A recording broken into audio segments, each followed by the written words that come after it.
그것은 하나는 하나님과 동행하는 믿음이지만 동시에 지금 이미 몇 차례 말씀드린 것처럼 사람이 사랑하고 자기가 자랑하는 믿음이 아니라 하나님이, 그 믿음을 받으시는 하나님이 사랑하실 수 있는 믿음, 그게 바로 우리가 소원하는 에녹과 같은 신앙이 되는 것입니다. 히브리서 11장 6절 우리 한번 같이 읽어보실까요? 히브리서 11장 6절 같이 읽습니다. 시작. 믿음이 없이는 기쁘시게 못하나니 하나님께 나아가는 자는 반드시 그가 계신 것과 또한 그가 자기를 찾는 자들에게 상 주시는 이심을 믿어야 할지니라. 오늘 이 본문 가운데 아주 대단히 강력한 말씀이죠. 여기 하나님이 사랑하는 믿음, 하나님이 사랑하실 수 있는 믿음 중에 가장 알파와 오메가가 있다면 딱 이 단어입니다. 그가 계신 것과, 그가 계신 것과. 그 앞에 이런 말이 붙었어요. He must, 반드시 믿어야 할지니. 반드시 믿어야 되는데 뭘 믿냐면 God exists, 하나님이 계신 것. 이 하나님이 계신 것을 반드시 믿으면 그 믿음이 무엇보다도 하나님의 사랑받는 믿음. 마치 이럴 때는 주일학교 학생들처럼 들으셨으면 좋겠어요.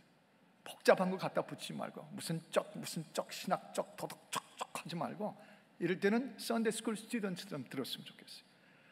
잘 하나님이 사랑하고 받으시는 믿음, 에녹이 드렸던 그 믿음 간단해요.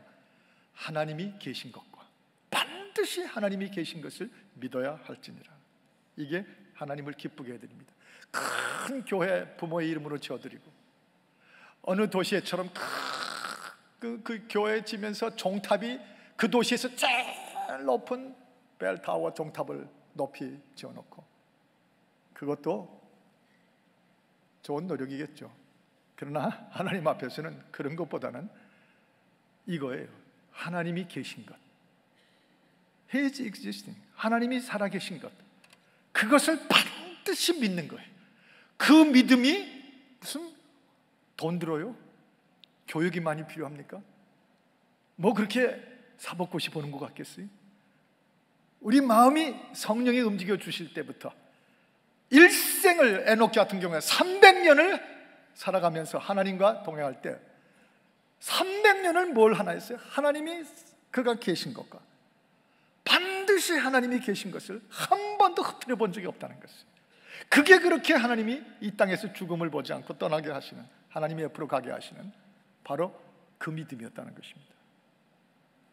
중국에 1966년도쯤에 그 전에부터 시작됐습니다만 무서운 홍위병, 대통령이 일으킨 홍위병에 그 난리가 쳐졌어요. 지금도 한국의 젊은 사람들 때문에 혹시 중국에 있었던 그 홍위병 같은 그 꼴이 나오면 어떡하는가 하는 염려들을 하시는 분이 계신데, 그 홍위병이 터져 나왔을 때 1966년 8월 말에 니엔챙이라고 하는 아주 신실하게 하나님을 사랑하는 여성이 있었어요. 그 남편이 중국 공산당의 특별 허락을 받고 그 영국 그 회사인 석유 회사의 상하이 지점장으로 있었는데 다행히 보호를 받아서 문제가 없이 공산 정권 밑에서도 살았습니다. 근데 남편이 몇 해 전에 죽었어요.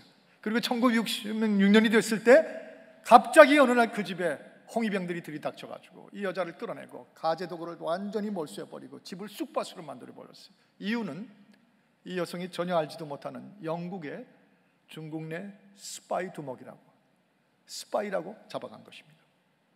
그리고는 감옥에 쳐넣었어요. 긴 세월을 요만큼 주는 양배추 시래기국과 맵토 안 되는 밥알 하나로 의지해가면서 죽도록 고문을 당하고 고생을 하면서 그 감옥에서 살았어요. 지금 이분이 풀려났습니다. 지금 미국에 와 살고 계세요. 니엔챙이라는 분인데 그분의 쓴 책을 쭉 읽는 동안에 한 가지 놀라운 사실을 발견했어요. 험한 길을 그렇게 가는 동안에 이분이 들어가는 그날부터 정신을 차리고 나올 때까지 단 한 번도 안 바뀐 게 하나 있었어요. 한 번도 안 바뀌었어요. 그건 뭐냐면 이런 여건이라 할지라도 하나님은 여전히 살아계신다. 하나님은 살아계신다. 하나님은 반드시 살아계신다. 이것만은 절대로 바꾸질 않았어요.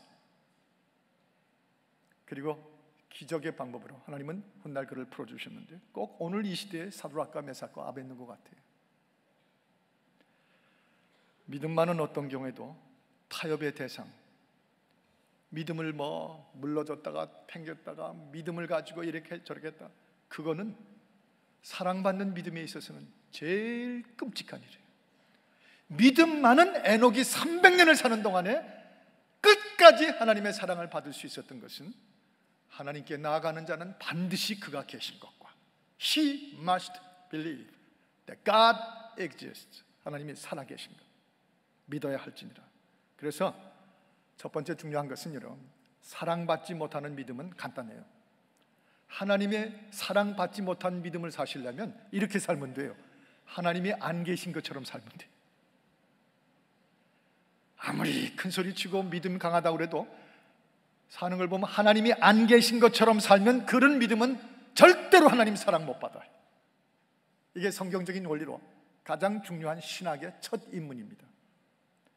하나님이 살아계신 그 자체를 믿고 살면 그게 유실론이에요. 무실론이 아니고, 그게 신본주의예요. 인본주의가 아니고, 그게 복음주의예요. 리버럴리즘, 자유주의가 아니고. 그런데 무슨 신앙 하면서도 사는 걸 보면 하나님이 살아계시지 않는 것처럼, 하나님이 안 계신 것처럼 살면 그 믿음 암만 해봐야 하나님하고는 상관이 없습니다. 사랑받지 못하는 믿음이에요. 이번 워싱턴 횃불 대회 하는 동안에 한국에서 차인표 씨가 왔습니다. 이 차인표 씨가 초청을 하니까 이 크로싱이라는 영화의 주역을 했던 영화 배우고, 고난당하는 특히 어린아이들과 늘 마음을 합하고 살라고 하는 독특한 한국의 인기인 중에 한 분이어서 저희가 초대를 했더니 스케줄이 겹쳐 있는데도 다 바꿔가면서 달려와 주셨습니다. 참 너무 고마운 일이었어요. 제가 많이 그 앞에서 위축이 됐는데 이 어깨가 이만하게 넓어요. 키가 크고 티를 딱 입었는데 벌써 머슬맨이 딱 보이더라고요. 얼굴도 그 화면에서 보던 거 훨씬 매력적으로 아주 성격이 있게 생겼어요. 한가닥하게 생겼어요. 근데 그분이 도착하셔가지고 숙소에서 만나서 이제 식당으로 옮겨가서 거기서 식사하고 그 다음에 가는 동안에, 그 집회 장소로 가는 동안에 제가 그분의 경호실장으로 복무를 했습니다. 왜냐하면 호텔 숙소에서도 사람들이 그냥 보기만 하면 몰려 나와서 사진 찍자고, 식당 앞에서도 그 식당 여종업원까지 몽땅 다 나와서 손님들 다 팽개치고 사진 찍어요. 그리고 거길 뚫고 교회로 갔더니 교회 들어가는데 또 난리더래요. 그래서 차인표는 있는데, 차인표는 어디 가든지 중심인데 이 손인식은 없는 것처럼들 행동을 하더라고요. 그래서 제가 옆에 서 있는데 저는 누구도 쳐다보는 사람이 없어요. 차인표. 그래서 거기 서 있다가 또 심지어 어떤 분은 저보고 사진 찍어달래요. 그래서 카메라. 이야, 인기라는 게 대단히. 차인표는 있는데 그 밖에 다른 사람 하나도 없어요. 제가 그걸 보다가 문득 오늘 이번 주일에 설교를 준비하는 중이었는데 이 생각을 했습니다. 사람은 연예인이나 누가 인기 있는 사람이 있으면 그 옆에 찍어놔 주고 없는 것처럼 해도 당연하지만, 만약에 우리가 신앙생활 하면서 열심히 믿고 열심히 뭘 한다고, 주를 위해서 한다고 하면서도 하나님은 아예 없는 것처럼 살면 이 심정이라는 게 이런 것이 되겠구나, 그 생각이 들더라고요. 없는 것처럼 한 존재를 취급해요. 하나님은 잘 그걸 못 견뎌하세요.